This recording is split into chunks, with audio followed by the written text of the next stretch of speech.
Morning বন্ধুরা, দেখো এসে গেছি আজকে আবার একটা তোমাদের সামনে কবিতা পাঠ করতে। সেই কবিতাটা হলো, কারা কারা তোমাদের নিন্দা করে আর কি, খল করে, খল চাতুরি করে নিন্দা করে, খল ও নিন্দ। ঈশ্বরচন্দ্র গুপ্ত। এই কবিতাটা আমি আজকে তোমাদের শোনাবো। মহৎ যে হয় তার সাধু ব্যবহার, উপকার বিনা নাহি জানে অপকার।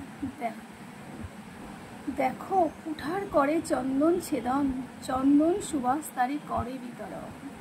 কাক কারো করে নাহি সম্পদ হরণ, কোকিল করেনি কারো ধন বিতরণ।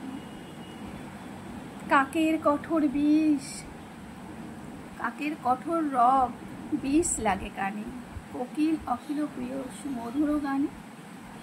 গুণময় হইলেই মানে সব ঠাঁই, গুণহীন সমাদর কোনোখানে নাই। সারিয়ার সুখ পাখি অনেকেরই রাখে, সারিয়ার সুখ পাখি অনেকেই রাখে, যত্ন করে কে কোথায় কাক বসে থাকে। অধমে রতন পেলে কি হইবে ফল, ভালো মন্দ দোষ গুণ আধারেতে ধর। ভুজঙ্গ অমৃত খেয়ে গরল উপরে, লবণ জলধি যদি করিয়া ভক্ষণ। জলধর করিতেছি সুধা বরিশন, সুজনে সুযশ গায় কুযশ ঢাকিয়া, আর কুজনে কুরব করে সুরব নাসিয়া। Thank you so much. Tata by.